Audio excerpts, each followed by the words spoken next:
Are you a football fan? Have you ever found yourself wondering what in the world was that ref thinking? Well, Mike D, the referee, is here to help. Join me on Whistle Talk as I talk to professionals on the field and in the booth to help you understand what is going on inside the mind of a football official. All right, ladies and gentlemen, welcome back to the next episode of Whistle Talk.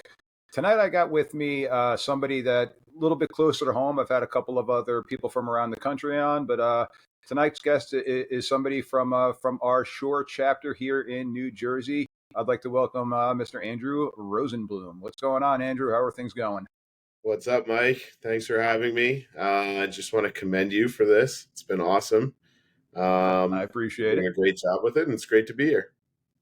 I appreciate that a lot. And ladies and gentlemen, I can't lie. I'm schmoozing right now to the president of our association. So I had to bend the knee before we started, make a Game of Thrones reference. But yeah, Andrew, thanks a lot for joining us tonight. I definitely appreciate it. No problem. Great to be here. So, Andrew, why don't you tell our listeners just a little bit about yourself, your experience with officiating, and kind of what got you involved in this awesome thing that we do? Sure. So started right when I started teaching. I got involved. I can't remember exactly how. I've been officiating ice hockey, and I was like, let me get into football. So that was back in 2013. That was my cadet year. So now I've been doing it. That's going to be, I guess, year 10 as a carded official. So got involved in that. Took the classes down here in the Shore. Worked as a deep wing for most of my time. Now I do some white hatting along the way, and then I got involved in our board. Served as the second vice president and secretary for 4 years, and now this is year one as the president. So it's exciting. Learned a lot through being on the board, being a part of the organization. It's a great organization to be involved in. I think we do a lot of great stuff down here in the Shore. I think we're pretty progressive. We've got a lot of young guys on the board now, which is a nice thing. We're open to some new ideas, and I think we're really headed in a really good direction. Awesome, that's fantastic stuff. And once again, congratulations, first year as the president, and definitely a position that I am happy you can have, and because you got to deal with a lot of other the political stuff that I personally don't want to be involved in. So I appreciate that, truly I do. So, and congratulations on it. And I got a feeling that the season's going to go pretty smooth for us. So I definitely do. I hope so. I hope so. Look, there's always going to be something unexpected, but if we can get ahead of as many things as possible, I think we put ourselves in a good spot. Absolutely. So, as you know, with this podcast, one of the biggest things that I am trying to do is just kind of bring exposure to what we do as officials. And you being on the board and having the close relationship with Tommy Barlow with the cadet program that Tommy runs, and I had Tommy on one of the earlier guests. The cadet program just finished up. Am I correct in saying that? Correct. Correct. I think we finished with 13 new officials, all of whom passed the test at the end of June. So it's a good group, good mix of guys in there. But yeah, that finished up in June. Full disclosure, Tom is my white hat. So when he's not there, I'm the white hat. But it's nice. It's nice to have him as the crew chief. But he does a great job both as a referee and with that class. Yeah, I've personally jumped in on a couple of his Zoom meetings and just kind of listened in the backdrop to the class just to keep a fresh perspective on it. And he does an awesome job with it. And the numbers are fantastic. I mean, my cadet class, I think we finished with 8 total that finished the class that passed the test. And I think there's only 1, 2, 4 of us remaining right now in the association. Numbers of 13 and whatnot. That's a fantastic number for our area. Yeah, we've been lucky. The past few years, classes have been the biggest since in my 10, 11 years that I've seen. And it's a good group. It's a younger group overall, which is nice to see. There's some older guys in it too, but yeah, I think we're really on a good path. So, where would people go to find information? Being that this cadet class is now ending, next year we'll look to start another one. Where should they go? What kind of references do you have for them to hit up to if they're interested in becoming a cadet?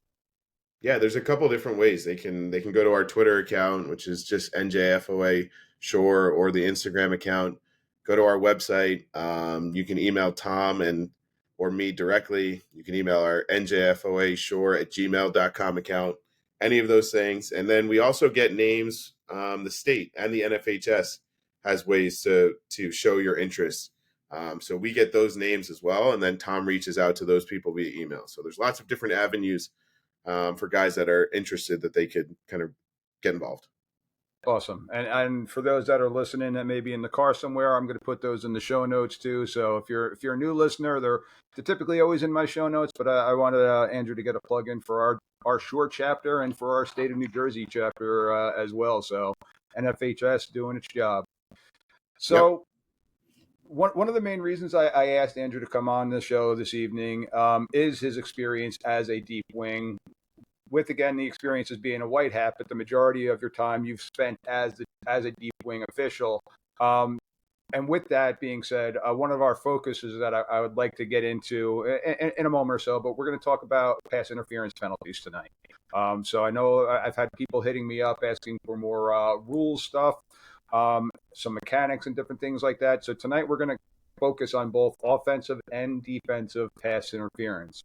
But before we dive into that, Andrew, as a deep wing official, again, for those that are new, New Jersey, we're typically 6-man crews. So we got 2 deep wings on the deep sidelines. A lot of states that I've been talking with, they are still 5-man crews and 7-man crews. Andrew, is there a major difference between going with a 5-man crew to a 6-man crew when you transitioned? Because it is relatively new for us. So the main thing really, and I've worked 5-man games, obviously, as a back judge, 6-man games, which is the majority of games that we work as either the field judge or the side judge. And then I've worked 2 games in our state playoffs, both this year and last year, where we used 7-man crews, where we had, I was still on the sideline as one of the deep wings, and then we had a back judge in there as well. The biggest thing is really your initial keys change in those situations. Obviously, in our 6-man mechanics, we're mostly looking at that outside receiver as our main key to start. And then obviously we'll broaden our view depending on how the play develops. And that changes kind of on really 5-man mostly. On the 7-man games, that back judge will take one of the inside guys. So we still have our same primary key, at least in the beginning. But, you have to adjust as the play adjusts. But there's not a ton of difference in terms of that. A couple little differences, obviously, on kicking plays and things like that. That change as well as a deep wing. But in terms of those pass interference kind of decisions that you have to make, you're still looking at the same things once the play actually happens. It's that Correct. Initial keys that might change in those situations. And now getting into a little bit more specifics with the pass interference penalties. The reason why I want it to be kind of a sole topic is pass interference is still going to be a judgment call. And that's where you're going to piss off one side either by making the call or by not making the call on basically every single play. And in today's age, when you're watching college football in the NFL, anytime there's an incomplete pass, you're seeing the hands go up in the air and the receivers looking around for a flag and the officials and stuff like that. So kind of talk us through what your thought process is going in when you're initially reading pass and your key is telling you pass. So what's your thought process? Yeah, for me, the biggest thing is to not be too quick to throw a flag on something that's pass interference. I think guys early on, myself included, immediately you see something that might be pass interference, whether it's a defender, has arms on a receiver or something like that, and immediately you throw the flag. It doesn't have to be like that. You could take a second or two on those flags, and this idea that there's a late flag, not really true in those situations, because you want to see how the play develops and see what actually happens. Did the defender actually, materially influence the play in that regard there? So that's the biggest kind of thing that I'm looking at there. Especially early on, like it's easy for your eyes to wander, but those offensive pass interference kind of pick plays are something that are tough to get. You got to make sure that you're really focused on your keys there to see, is there something that's happening to find there. I think we probably lose those. Those are the ones that are easier to see on film when coaches send them in than they are to see when they happen live. So the more you see them and you focus on what you need to as a deep wing there, those DPI calls, those are judgment calls, but usually that's what you're focused on. That pass is coming to your side. That's easier to see in the bang bang. Those OPI calls are a little bit tougher to see, especially those kind of pick plays that we see. Then coaches send them in, of course, and it looks so obvious when you can slow it down on film, but in that instant, it's not as obvious. So a personal story back in the day when I either it was my cadet year or my first year as a carded official, I got a chance to work one of the state championship games just on the chains. I was there as a shore representative working the chains, and it was not a shore conference officiating crew that was working this state championship game. And I'm not going to name any team names or anything like that, but the game went back and forth, back and forth, back and forth, and it basically came down almost a Hail Mary type of play. And with the ball up in the air on the big jumbotron, because they were playing it up at Rutgers University on the big jumbotron, you saw offensive arms extended as they were going back, makes the catch, touchdown, and then you saw the yellow hanky on the ground, and the crowd got completely silent. And then he came back and he's like, offensive pass interference, and they called the touchdown back. And I remembered vividly after the game, we were back up in the locker room and the assigner came up and he's like, that took a set of brass you-know-whats to drop that flag. But he had a great answer. He's like, if I didn't throw that flag, the other sideline was ripping me because he extended his arms. If I do throw that flag, that sideline's ripping me because I did throw that flag. He goes, it just happened to be that it was a touchdown at that point of the game. Some team was getting, quote unquote, screwed over by the official one way or the other. And he's like, I saw it, I had to throw it. And that's where this judgment play comes in. And unfortunately for you, it tends to be big plays and big flags that go with it. Oh, 100%. That's the life of being a deep wing official. But to your point, there's been some pass interference flags that kind of stick in my memory. I remember when we had a final up at Rutgers, and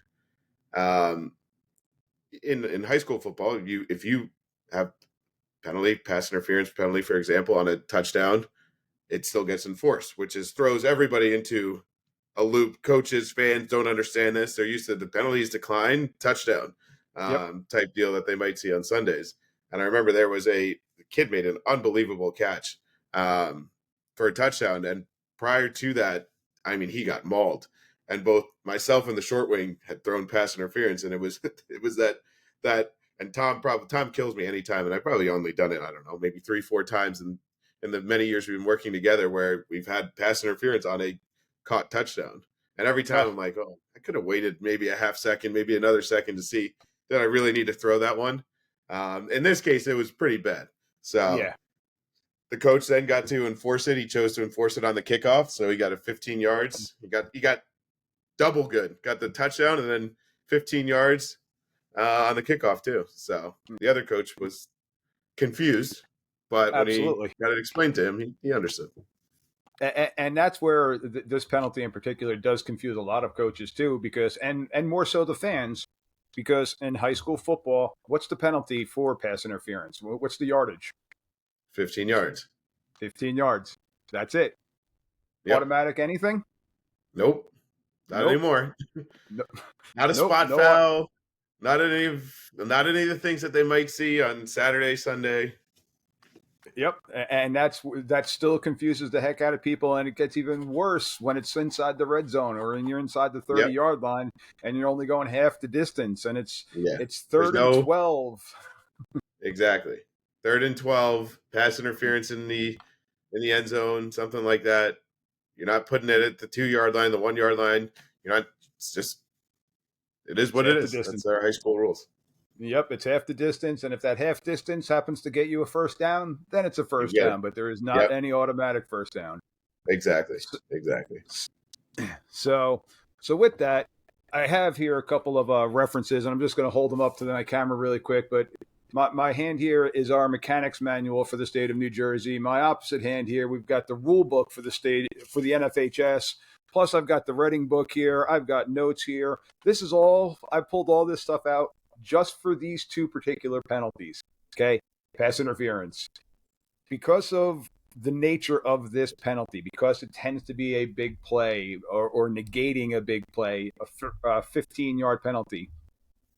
Andrew, as a back judge, you kind of have a methodology or a philosophy on what you're particularly looking for in order to throw or not throw this flag. Yeah, I mean, I think like you've kind of talked about there, our state has given us some good, really good mechanics manual, and then kind of some philosophies and principles, and within that, they kind of reference 6 categories, which we look at to constitute defensive pass interference, and then 3 for offensive pass interference. And for defensive pass interference, I mean, it's important to think about what constitutes it and then what doesn't constitute it. Yep. And those 6 categories that we're looking at is for the defender, if they're playing through the back of the receiver, grabbing and restricting the receiver's arms or body, an arm bar, cutting off or riding the receiver out of the path of the ball without making contact or trying to play the ball, hooking and restricting the receiver in any way, and then either not playing the ball, early contact on the receiver in that way there. Some of the important things that aren't pass interference that people always think about, face guarding is not pass interference. Now, if Is there's it face pass guarding and then interference there's on any contact, level? I don't think know. there I is don't anymore. think so. I don't think so. I know I know it changed for us back in 2017, but that's And the for one that those looks that, the worst.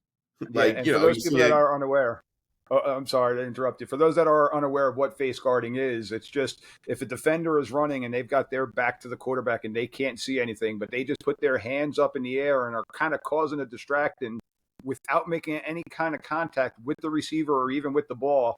That used to be a penalty for face guarding. That is no longer pass interference. That is no longer, so face guarding is a legal play. Exactly. And that's the one that looks the worst. You see a Yep. kid who's got his back turned. He's not really playing the ball at all. He's just got his back turned, but there's no contact. So there's no Yep. contact. Now, obviously, if he's face guarding and there's contact involved in there, tackles the kid early, does something like that, then you've got a problem. But face guarding by itself is not an issue. Nope. And then the other thing that always looks bad is when kids get their feet tangled, something like that. But as long as they're Yep. both trying to make a play on the ball, then it's fine. Then we're good. So, you see a kid trip, receiver trips, falls. But if both kids are making a play on the ball, that's the biggest thing. So really, as a deep wing, I'm looking like, is this defender trying to make a play on the ball? If he's trying to make a play on the ball, I'm probably giving him the benefit of the doubt. Now, if he's trying to make a play on the ball and does something egregious, then we're probably throwing a flag there. But if he's trying to make a play on the ball, my philosophy is we're usually giving him the benefit of the doubt. But again, we're looking at those 6 categories. Are you playing through the back of the receiver? Are you grabbing or restricting in any way? An arm bar, cutting off or riding the receiver out of the path, hooking and restricting the receiver in an attempt to get the ball, or early contact in some other way. So now here's a question that I've got for you, and me being the umpire that I am in the middle of the field with all the big uglies, myself included. What would you say is the biggest difference between a holding penalty in the defensive backfield as opposed to an interference penalty? So in terms of if we're throwing pass interference, that ball's in the air. So that's contact that's happening in the air. If I'm throwing, holding on a defensive back or something like that, that's something that might have occurred early on in the play. Receivers making a break, something like that. Maybe it's a double move, ball's not in the air, something like that. Then we'll be throwing defensive holding. And that's one of the other things, I've had younger officials that I've worked with, like, well, I have pass interference. Well, where's the ball? When did this penalty occur? Because it might have been something that I saw. I'm like, I didn't see anything that happened late when the ball was in the air, or was it something that happened earlier on in the play? And that's really the difference in terms of that. And the reason I'm asking this is, as the umpire, I'm the one that's walking off the enforcement for the penalty, and it is a difference between a 10-yard penalty and a 15-yard penalty. So that's why a lot of times I've got my back to it. I'm spinning around, sometimes late, so I'm not catching that hold. When I'm spinning, I'm kind of looking to kind of help you guys out for if the ball hit the ground or something like that. It's very rare that I, as an umpire, am going to throw a pass interference flag. It happens, but it is not common for an umpire to throw a PI, but you'll get the difference. And as you guys come in and report it to myself and to the white hat, now we're determining, okay, it's a 10-yard penalty as opposed to a 5-yard penalty. So that's a great tip for the younger officials out there to know. It is very important to know when the ball is in the air, because it actually has a determination on when pass interference begins for both the offense and the defense. Am I correct? Exactly. Correct. So that defensive pass interference occurs with the ball in the air. Offensive pass interference occurs at the snap. At the So snap. that's Yep. when you see those types of pick plays and things like that that can occur there. So knowing when that ball is in the air is crucial to understanding what type of penalty we could have both for the offense and the defense. And in the case for the defense, is it defensive holding or is it pass interference? Yep. And the few times where I have actually thrown and this was actually an offensive pass interference play, is going to be on those pick plays, especially. And for my coaches out there, when you guys are running mesh and you're running mesh at a shallow 7-yard shallow route with two guys crossing and one guy accidentally bumps into the other guy and it happens right in front of me, yeah, I may drop the flag in that one. Now, my focus is still looking at those linemen, but if that happens right in front of me, I'm going to help my wings out with it and possibly drop a hanky on that one. But again, it's got to be kind of egregious, and that's where an offensive pass interference could occur that I might see. When you're referring to the pick plays, we're seeing this more and more. Again, NFL has kind of popularized it, and it's a different rule with the NFL on when they can start blocking, but they popularized it with your 2-point conversions or with your goal line plays and your short yardage plays. That's where antenna goes up. Okay, we got to watch out for the pick plays on these. Exactly. And with that, just kind of leading into that offensive pass interference, we look at different kind of offensive pass interference that we could have, whether it's, creating separation, pushing off in a typical kind of once that passes downfield that way, driving through a defender, and then those pick plays that you may see closer to, the line of scrimmage and things like that. Yep. Obviously, if it's behind the line of scrimmage in high school football, that's fine. We're good with what's happening behind the line of scrimmage. If that passes behind the line of scrimmage, that's fine. And our philosophy is kind of if it's within, even if it gets a yard or two, past that line of scrimmage. Again, we're giving people the benefit of the doubt. We're not going to be overly ticky-tacky on things like that. But if you see something that's downfield and you see that pick play that's, several yards downfield passes, going downfield, then that's when you see those offensive pass interference calls. And then obviously you see the ones that are more obvious when you see a kid creating separation, extending the arm, pushing off in those situations in those downfield plays. And then those are the major kind of offensive pass interference kind of things that we see in those So situations. now I could tell you, I don't know how many times I hear it, but in the pregame conference, when the umpire and the referee go and have their pregame conferences with the two coaches, every single time, and I shouldn't say every single time, but a good amount of times we hear, hey, can you watch the offense pass interference? When they run their screens, their guys are in front of the line of scrimmage. They're not behind the line of scrimmage. And so as you're saying, if you're running that tunnel screen, that bubble screen, whatever type of screen it may be, yes, you are allowed to block downfield in high school as long as the ball is caught behind the line of scrimmage. At the line of scrimmage, that neutral zone area like you were just talking about.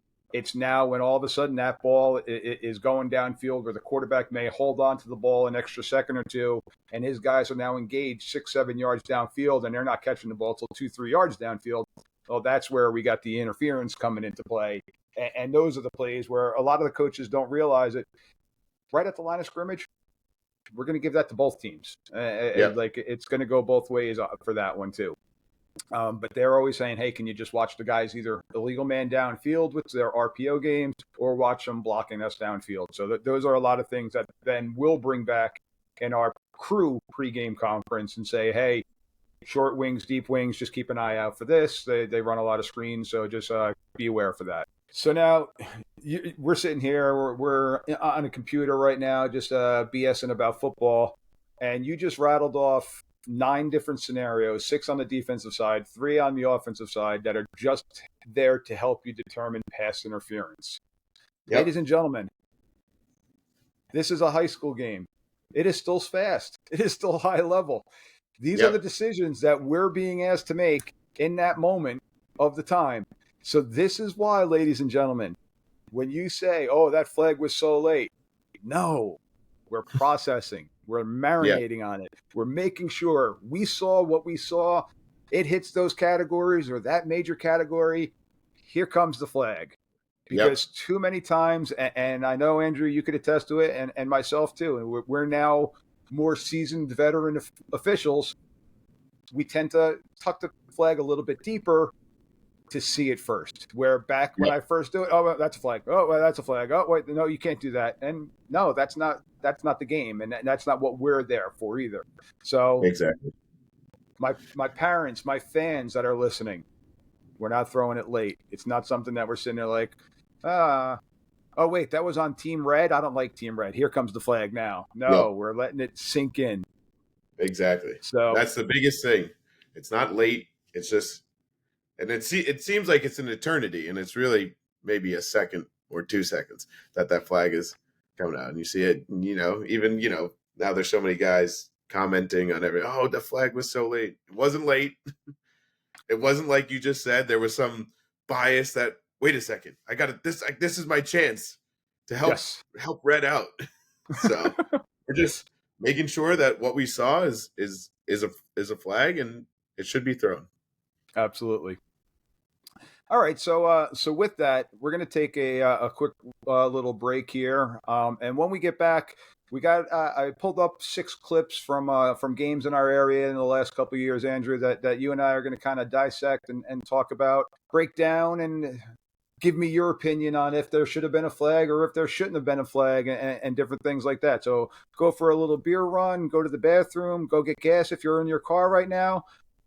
We will be back in a moment, so sit tight. If you're enjoying today's show and you want to show your appreciation to Mike D, you can buy him a beer by clicking on the link in the show notes or go to buymeacoffee.com/Mike D the referee. And as always, make sure to click follow and give 5 stars. Thanks for listening. Cheers. Good. All right, ladies and gentlemen, we are back with Andrew Rosenbloom, again, the president, El Presidente of the Jersey Shore chapter, NJFOA Association. Andrew, once again, thank you for joining us. Can you see the video on your screen for you? All good. Looking forward to seeing him. All right. So what I ended up doing here is I pulled up 6 clips again from local games that we have here in the Jersey area, and going to quiz Andrew here, see if he can pick out if it's offensive interference, defensive interference, or if it should have been no call. So for my listeners out there who don't have the video, I'll set the stage for you. We got 4th down and 20 from the 25-yard line going in. So 4th and 20 from the 25-yard line going in. So let me hit play here. All right. Got to get through our nice huddle stuff of waiting for the snap. All right, ball snapped. I want you to watch the inside guy up top. So we got a completion that ends up getting them a 1st down out of bounds at the 2-yard line. So this should rewind it and play back, and you'll notice that white hat right there is a really goofy-looking guy with an odd mustache. Great-looking guy. But that receiver who caught the ball, on the other hand, yep. I think So is that guy right there, right in the middle of the field. We're going to focus on this guy here, the wingback on the top of the screen here. He free releases, and then he runs right into the linebacker and creates separation. Yeah, that is a definitely textbook offensive pass interference call there. Now, I'll give the crew a little leeway here. I mean, I think it's one we should have gotten, but that deep wings focus is on that outside receiver again initially. Yep. I mean, he'll broaden out, and that's hopefully something that he can get there. That inside receiver that we were looking at there, that's the short wing's real responsibility initially. So we hope that he gets there. It is in the middle of the field, So it's not like we've got that back judge that's down the middle of the field. That umpire, it's kind of right behind him. It's happening before the ball is thrown, so he's not of help there. So there are some reasons as to why this could be missed, but obviously, that's one that we hope to get and should be called. Yeah, absolutely. And this is why, and again, for my people that have been listening, this is one of the disadvantages of our 6-game crew mechanics is not having that official in center field. The ideal situation is the 7-man mechanics because now we're getting all the wings covered, we're getting the sidelines covered, we're getting the end zone, the back lines, all those things are covered. But the dead spot tends to be the middle of the field. And it's, again, we should have had this. We missed this call. So if the coaches are watching this, we missed this one. But we got to be better on our end to do this. But we missed this one. But that is the spot. And then again, I'm not trying to make excuses, but that is the spot where you kind of get yourself in a little bit of trouble. All right. So here comes our next clip. All right. So again, we got, looks like 2nd and 10 or 1st and 10. Can't really see the down marker. Middle of the field. Receiver, quarterback drops back. What do you got there, Andrew? So let's look at that again. Looks like we got DPI here. All right, so we got motion across the field. Got trips now. And so it looks outside like receivers running a slant. Yeah, we do have a flag on the play. Looks like number 2 looks like he's got a turn and grab on that receiver number 6 on the outside there, and I think that's a good call by that official there. Now the one thing you can kind of see he's turned right at the end there. Definitely restricts his ability to catch the ball. The one thing I want to make note is, like, for coaches, fans, they see that flag coming from all the way back there. Meanwhile, it looks like, why didn't that guy in the middle who's 5 yards away throw it? Why didn't that guy who's seems closer, that short wing, throw it? Well, that's really not what they're looking at. Yep. It's the guy who's that deep wing. That's his key. And I think he got it exactly right there. But it looks like the flag is coming from, 25 yards away. But that's where it should be coming from. And again, with the motion now, they're motioning over to a trips formation. So now it's putting even more pressure on that short wing because he's now going to be keying on number 2 and 3. Plus, you got to back to his sideline. So if that back were to come flaring out, now that short wing, and again, this is why I've talked about in the past, this is why the responsibility on that short wing is they've got 9,000 different things going on. I do want to bring to your attention on this particular play, check out that slot guy when he goes in motion. Watch his route and tell me if you see anything there too. And here again is our dead zone in the middle of the field. You'll see the motion coming across. Yep. Number 4. Yep. And he's going to kind of run a little shallow and get tangled with the linebacker. Looks like a little bit of a face mask. Yeah, it looks like he gets his face mask turned around there. Yep. So we could have had a 15-yard. We get the 15-yard interference penalty on this one. You could have had a 15-yard face mask penalty also on this one. Now, and the reason I'm bringing this one up to you, Andrew, if that flag, say the umpire does throw that flag for that face mask, you got a pass interference flag, you've got a face mask flag. How many yards is that offensive team getting? Oh, you're giving me a double foul question in here. I am. Jesus Christ. Are they getting 30 yards? Can they accept both? You got 2 live ball fouls. You're getting me in July. Can they accept both? Yeah, no. Tom Barlow. That's an answer question for no. They can only get one. That's why Tom Barlow is the crew chief. Yep. No, this is going to be. Yep, they're going to get 15 yards for it. They get both. Yeah, 15 yards. So either way, unfortunately, you could say that linebacker kind of got away with one. Now, if that happened after the play and you had a live ball and a dead ball foul, now you're getting 30 yards marched off. So exactly. 2 live balls, only one gets enforced. That's correct.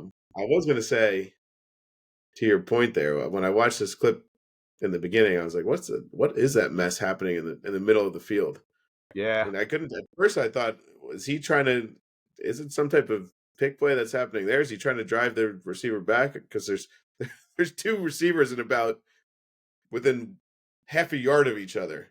Yeah, the player who got face masked actually takes out the other receiver, his own teammate. The other receiver. Yeah. But and this is one of those plays. I wouldn't say this was an intentional face mask. It looks like the No, linebacker was just trying to get hands on him.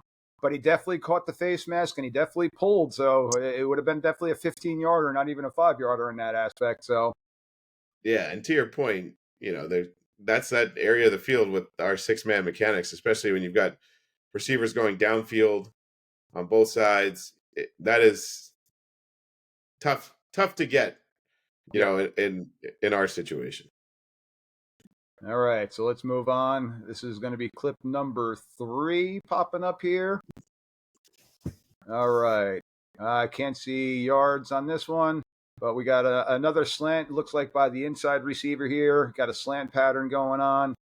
And he kind of NFL'd it. The pass looked a little bit high, but yep, number 2 receiver up top. So you got a slant. And looks like the safety may have gotten a little bit early. Yeah, to me, that one's. I would say I'm not throwing that one. I don't think there's enough there. I mean, he got there a touch early. When you slow it down, maybe you could see a little bit better. But in real time, looking at it at that speed, I'm okay with nothing being thrown on that one. I don't think there's enough of any type of restriction on the receiver for him to make that play. When we look at it here, I think he tried to sell it more than there was anything else that was going on there. And to your point again, this is another one of those plays where it's right in the middle of the field. So nobody's got a great look. It's not like there's it's a receiver going down the sideline where we're three yards away, or something like that, or closer to the play. That's down the middle of the field. And those are the toughest ones as a deep wing to see, was it really pass interference? I will say, on those plays, if I have a look on it and I see my deep wing on the other side throw it, and I think that it might have been there too, I might throw that flag as well. So there's 2 on there. So there's really there's 2 flags there now, Coach. We both saw it, especially on those middle plays down the middle of the field. So now, quick question for you, and I jumped to a different video, but going back to that last video, in the NFL, I would have called that one an uncatchable pass.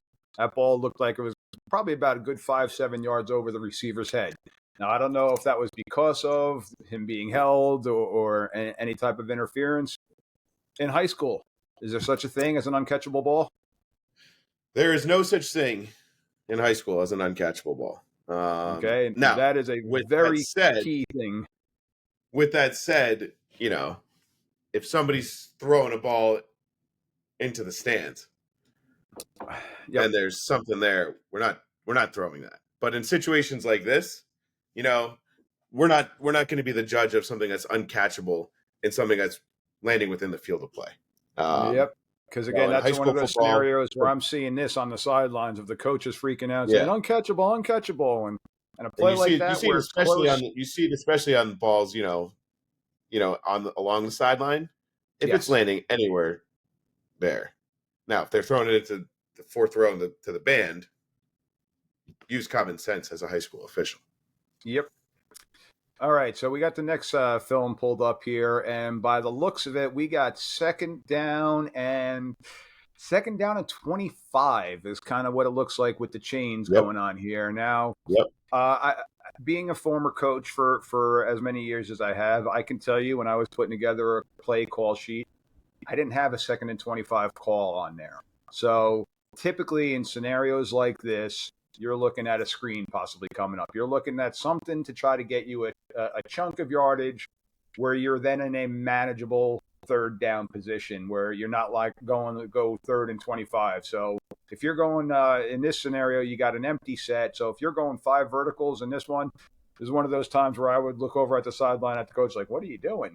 But with that being said, we got an empty formation here. We got 2nd down and a whole long way to go. So in my mind, I'm already kind of clicking in. All right, let me anticipate some type of screen game going on here. So set it up. We got calls coming in. Everyone checking wristbands.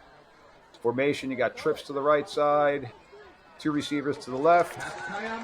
And we got a little screen now. And they gained about 20 yards on that play. So Yeah. they kind of did what they were looking to do here. So they would give themselves a third down and very manageable. Now we'll let it come back again because I think we did have a hanky on this play. What do we have? I think I'm the referee in this game, which is the scary part. What do we have? Some offensive pass interference happening at. I think I remember this play. So it looks like we've got OPI being called on that first receiver down. Who's that? That middle receiver? What was that? Right so it looks like it's the outside receiver. Yeah. Coming back in for a tunnel type of screen. Yep. 4 is going to go out and kick out, and you're going to lock on here. And this top receiver here is going to look to funnel underneath. But it looks like he does catch that ball out in front of the line of scrimmage, which is the 40-yard line. Looks like he catches it about the 43-yard line. So it's that gray area, but this is where I think you can definitely make the argument for that on this play. You know, like you said, he catches it right around that 2 yards beyond the line of scrimmage. Now, obviously, it should be behind the line, but we give him a little leeway on these types of plays. It's close. I mean, I think this is one of those where it could go either way. My preference is I probably would have kept it in the pocket here, but I think you could definitely make the argument that that defender could have made the play right there. Yeah, and that's exactly where I was kind of leading with it. It's that gray area spot again, but in my opinion, that kid had an opportunity to make a play on either the ball or to prevent the long gain that they got from this by being. Did you guys call holding or offensive pass interference on this one? Because it kind of looks like he may have tugged on him too. So tugged on him, yeah. I would like. I'd rather the hold here than an OPI. I think the hold I would feel much more comfortable with because I think you could definitely argue that stronger than an OPI here. I'm happy that the short wing here, he was on his key. He was looking exactly where he needed to be looking. Yep. And there was something there. But I think you're right. I don't remember if it was holding or OPI. I think a hold is definitely reasonable here. OPI, I don't think there's enough on that, but it's a good play. It's a good play to look at. I'm sure this would be one that there'd be a lot of differing opinions on. Absolutely. All right, I think I got one more here, and this one seems to be. I think this one's a little bit easier. So we got what looks like we got another empty set here. Welcome to the 21st century of football of high school. We got another empty set. So we got quads to the top of the field. We got 4 receivers to the top of the field. And you got, looks like one-on-one coverage going on to the bottom of the field. Yep. So you're going to see a lot of times in this day and age, this typically is going to be their best receiver. And they're going to look to try to get the defense to overshift to one side to get their best player one-on-one and try to get a matchup that they want. So they get the one-on-one coverage here. Quarterback gives them a little nod, so they're on the same page of what's going on. What do you think you got there? Yeah, that's a pretty easy one. It's wide. It's right in the open, one-on-one. Nothing else is happening over there. The deep wing can key right on it. I mean, the receiver clearly restricts his ability to get to the ball. There's contact there. That's one as a deep wing. You're like, okay, that's an easy one. I can get that one all day, every day. Clear flag there. Glad we got that one. But those are the ones when the ball goes up, you're like, okay, it's the only thing I got to focus on down here, and that's definitely a PI penalty that needs to be called. 100% in agreement with that one. So I think that's all for our video segment. So I got one last question that I want to ask you before I let you go, and it kind of leads into that particular play. In today's football now, we're seeing a lot of stuff going on with that one-on-one down the sideline. And again, the NFL, I mean, heck, Aaron Rodgers, I'll give him the credit for it. He's perfected that back shoulder fade pass now, where you get the one-on-one coverage and the receivers are kind of looking to catch the ball, turning their bodies around and catch the ball behind their back shoulder, as opposed to the old school, throw it up, let the kid run underneath it and catch the ball. But you're finding with those back shoulder plays, you're getting sometimes a little bit more contact. What are your thoughts on that particular play? Are you seeing more defensive pass interference with that, with kids running into each other, things like that? Yeah, I think you see it more often than you definitely used to see it. And again, it goes to like, have they legitimately tried to make some type of play on the ball? Right? Mm-hmm. Are they in some way trying to make a play on the ball?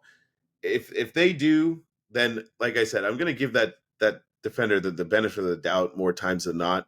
And in situations like you're saying, it might look worse than it really is. Yep. Like the end result looks like, how did he not call it? Like it looks like a mauling, and it's really not the case there. And we're focusing on that the entire time. We're not looking at 24 guys on the field.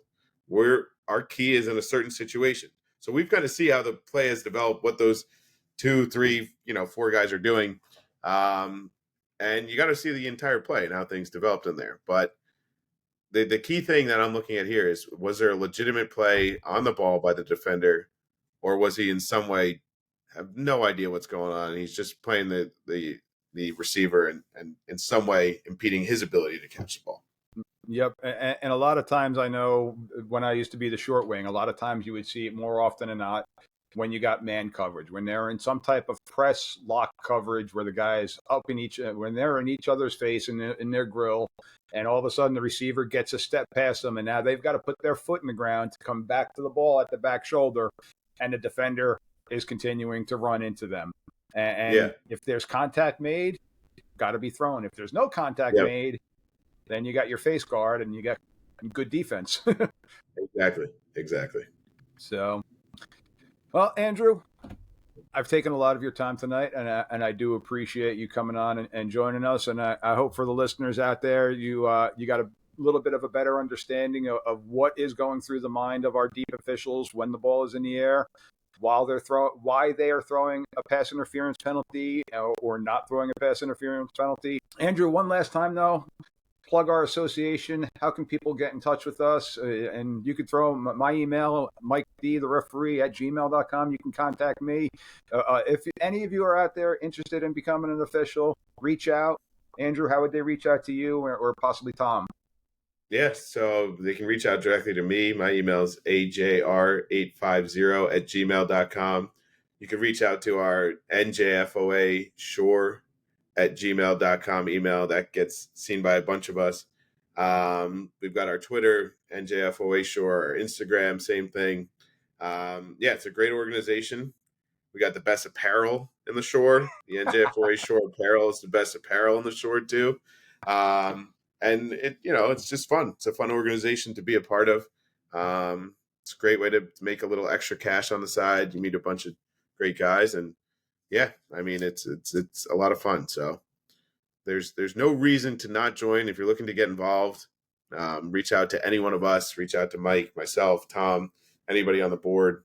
And next cadet class starts in the spring, but we always need guys on chains, things like that. So there's a way to get involved even earlier than that. You want to see what a typical Friday night looks like at a game at the Shore, or Saturday afternoon. You can hold chains, get some money doing it that way. We're always just looking for guys. All right. Well, once again, thank you very much for your time. And again, ladies and gentlemen, feel free to reach out to any of us. We will steer you in the right direction. If you're from a different part of the state of New Jersey, reach out. We could steer you to the different chapters. And for my listeners around the country and possibly around the world, there are ways you could find out. NFHS.org, or are they I think they're .org. Yeah. The NFHS, Andrew's looking it up Yeah, for us. Yep. .org. Okay, go to the NFHS.org. You can look for them on Twitter, Instagram. They're all over social media too. You can go through their site. That's the national association that we have. Get yourself involved. It's a great way to stay involved in the sport that we love and continue to make it grow. So, Andrew, once again, thank you very much, and I hope you all have a great rest of your night. Thanks, Mike. Thank you for tuning in to another episode of Whistle Talk, where we unravel the fascinating world of football officiating. If you enjoyed today's discussion and want to stay in the loop with the latest insights, be sure to subscribe to Whistle Talk on your favorite podcast platform. Stay connected with us by following Whistle Talk on social media, where we share behind-the-scenes glimpses, updates, and engage with our incredible community of officiating enthusiasts. Find us on Twitter, Instagram, and TikTok. Just search for the words Whistle Talk. Your support means the world to the show, and we'd love to hear your thoughts, questions, or suggestions for future episodes. Drop us a line through our website or message me on social media. I'm always eager to connect with the fellow fans and continue the conversation. Until next time, keep blowing the whistle on the untold stories and nuances of football officiating. Thanks for being part of the Whistle Talk family. This is Mike D., the referee, saying so long for now.